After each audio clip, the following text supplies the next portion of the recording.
let's talk about the current state of Al-Quds and the Israeli state.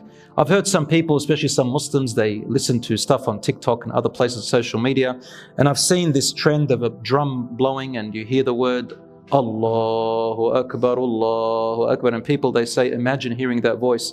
I would run. You would run. And how are you going to run to it? And how are you going to hear the voice, Aslan? And who are they? And how do you know that Al-Mahdi is attached to the current state of Israel right now in Palestine? And right now people are asking me, is this the sign of the Mahdi? Is the Mahdi come out? Is Dajjal alive? This is where the end of time? Is this the...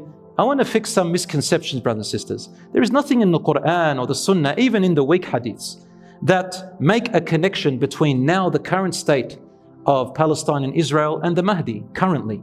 Later on there is. And this is what I want to, inshaAllah, give you hope about. First of all, the ayat in the Quran, in Surah Al-Isra, Allah subhanahu wa ta'ala says, وَالْعَاقِبَةُ لِلْمُتَّقِينَ. Those who are God-fearing will have the end. Right now, this is the process. The end is coming, inshaAllah. And the end will be for the believers. Now, Allah subhanahu wa ta'ala, or He told His Prophet sallallahu alaihi wasallam, many things that will come in the future. These are all in hadiths, authentic hadiths, some of them Bukhari and Muslim, and some of them in Abu Dawud, Tirmidhi and other hadiths. When it talks about Al-Mahdi, Al-Mahdi means the guided one. Al-Mahdiyu, Al-Rasul says many hadiths about him in books other than Bukhari and Muslim. Although Bukhari and Muslim, they make reference to him when Isa alayhi salam comes by saying that Jesus Christ, Isa alayhi salam, will come to the land in Damascus, to the mosque with the white minaret, and he will see their Amir. The Amir means Amir al-Mu'mineen, the leader of the believers. So inshallah it's a khilafah. And the Amir will step back to say, it's a time of salat, will say to the Isa alayhi salam, come and pray Imam. And Isa alayhi salam will say, no, this ummah has its own blessings and its own leaders above one another. So you are blessed, you are the Imam. Even Isa alayhi salam respects the ummah of Prophet Muhammad sallallahu alaihi wasallam, and he lives by the Sharia and the law of Muhammad sallallahu alaihi wasallam. This is the only reference in Sahih Muslim and Bukhari which makes to Amir al-Mu'mineen. The scholars said he is al-Mahdi at that time. But if you look at the other hadith, they are called mutawatir, which means many different narrations, one upon the other from different angles, which makes it collectively authentic because there's so much about it. Some of them are weak. Al-Mahdi, my dear brothers and sisters, will come out inshaAllah. We don't know if he has come out yet or he is yet to come out. Only Allah subhanahu wa ta'ala knows. But it will not come out at the fall of Palestine or the fall of, Israel or whatever. So there's no connection really. Sorry to say that to you. But inshaAllah, what will happen is this, based on all the ahadith, to cut it short, that Israel will fall. Even by not talking about scripture and religious scripture, the way they're going, they cannot last.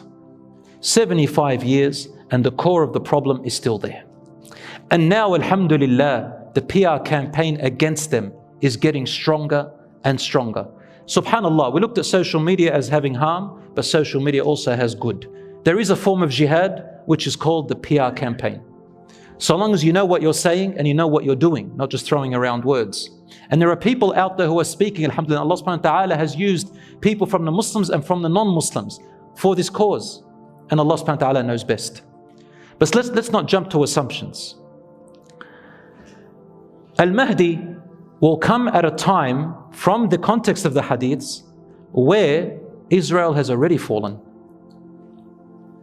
Because it says in Sahih Muslim Bukhari that when Isa alayhi salam arrives and he will go to pray in the Minar al-Bayda, the white minaret, the army of the Amir is there. And they will be heading to where? To Bayt al-Maqdis. When Isa alayhi salam enters Bayt al-Maqdis, the Mahdi and the army are already there. And who is there at the same time on earth? The Dajjal. The Dajjal is what the Christians call the Antichrist. We call him the Dajjal, the one-eyed, the liar, the false Messiah. His story is long. But the Dajjal will be there and Isa alayhi salam will come and his mission will be to kill the Dajjal. The hadith, which is in Abu Dawud, Tirmidhi and others, says that the Dajjal will come from a place towards Al-Aqsa to fight the army of Al-Mahdi, the Muslims yani. And we are already in Al-Aqsa way before. And with him there will be 70,000 Jews whose lineage is from Asbahan or Esfahan, which is now called in Iran. And even right now there are Jews who live there, but they are peaceful Jews and they don't agree with all this Zionist stuff.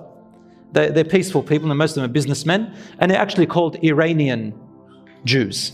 They don't call themselves Israeli Jews, but they're from Asfahan. And what this means is they'll come with 70,000 Jews from Asfahan, meaning that they did disperse in the world, but their origins and their lineage is from Asfahan once upon a time.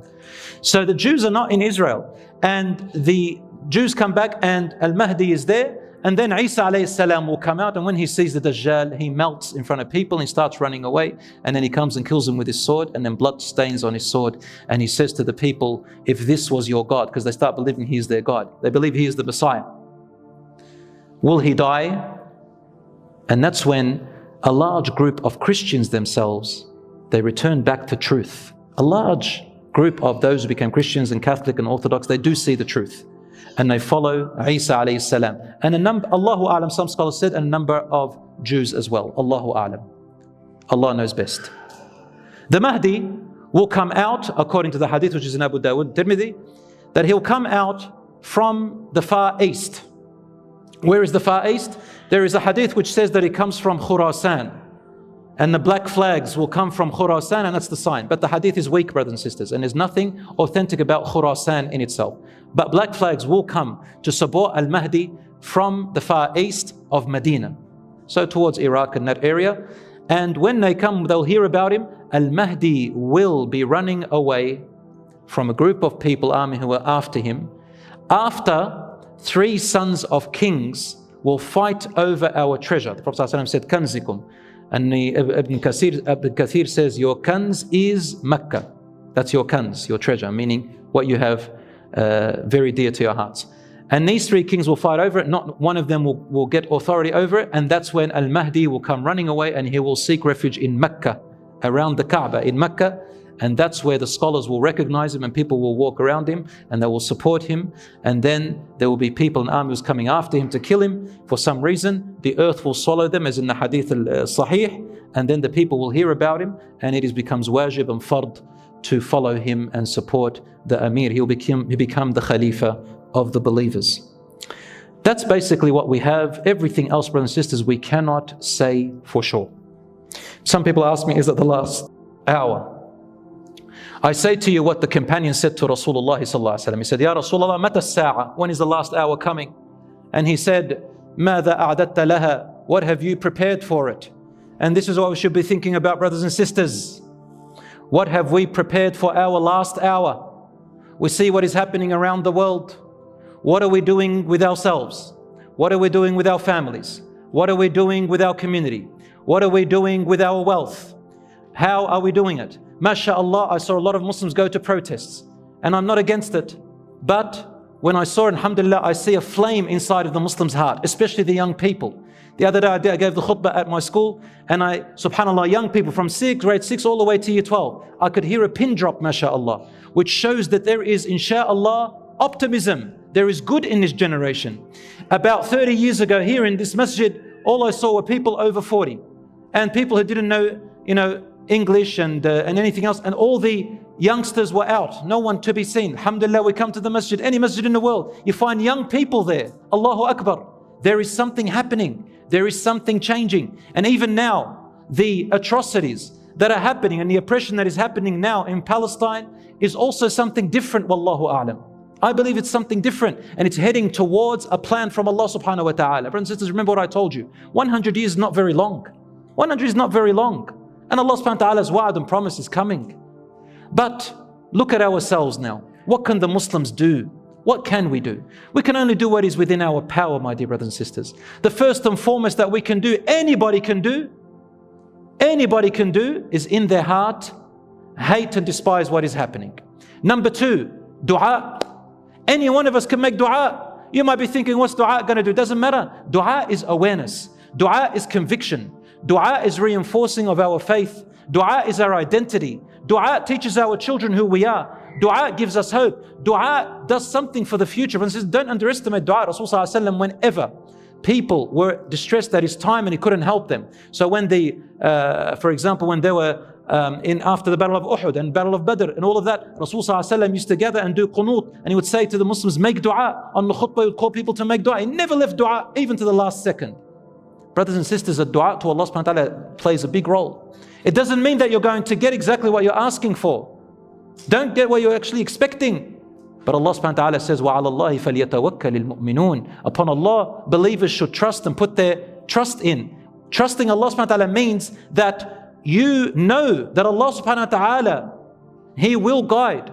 And that when the time comes, you will stand beside Allah subhanahu wa ta'ala and you will, inshaAllah, be among the righteous because you trust in Allah subhanahu wa ta'ala. Trusting in Allah subhanahu wa ta'ala doesn't mean I make dua and I don't do anything. I do what is within my power. Number 3, people are giving in charity, alhamdulillah. Charity is important. Whatever we can send to help them. Number 4, the PR campaign. The PR campaign. A lot of us, alhamdulillah, we're sharing footages, we're sharing things, we're making awareness. I know that some scholars, they said, don't show atrocities and think, well, we can't really stop that. But at the same time, there is good in some of the things that we are sharing because it's creating awareness as well. And it makes us, those who really do care, inshaAllah, are aware, and we're learning more than what we ever learnt before, subhanAllah.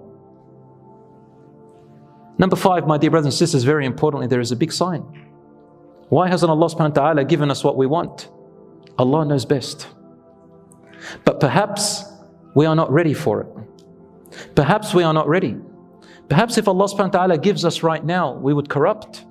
Perhaps Allah subhanahu wa ta'ala knows that it's not the best time. Then what about the children? What about the women? What about all of that? We continue to support them and raise our voices. And we ask Allah subhanahu wa ta'ala to unite the believers and to save and protect our brothers and sisters in Palestine and all around the world. And we ask Allah subhanahu wa ta'ala to change their state from evil to good and from suffering to peace. May Allah subhanahu wa ta'ala have mercy upon their dead ones who we assume are martyrs, inshaAllah. And may Allah subhanahu wa ta'ala make their children faratan wa dhukhran, awaiting for them at the fountain with the Prophet ﷺ on the Day of Judgment, and waiting for them at the doors of paradise. Brothers and sisters, death is not a loss. Death can sometimes be a victory. And they have never left behind a generation, except that generation is just as strong as the generation that was before them. Have you heard a 7-year-old child speak in Palestine? In Gaza? Have you heard him speak? Girl or boy? 9 years old, 10 years old, 7 years old. Allahu Akbar. What courage, what bravery, what heroes. La ilaha illallah. They don't believe that they are losing, brothers and sisters. Yes, they're in pain. Yes, the suffering is making them feel what has happened to the Muslim Ummah. It's like a humiliation. They're feeling sorry for everyone else. But they know that, alhamdulillah, death will inevitably happen. From the moment they are born, they've got their shrouds ready. You know, from the moment they're born, they say, any time I can die. And when you see any of them die, yes, they cry and everything, but you hear them saying, Fidaki, Palestine. Fidaka abi wa ummi ya Rasulallah. Fidaka ya dini. I ransom myself for my religion. I ransom myself for my Prophet ﷺ. I ransom myself for this cause. So why do we have to give up? Brothers and sisters, the Muslims nearly got wiped out in the 12th century. Nearly wiped out by the Mongols. Yet Allah subhanahu wa ta'ala brought back from the ashes the victory and the power again. It lasted right up to later on until Allah subhanahu wa ta'ala brought Islam and Muslims and justice and goodness back.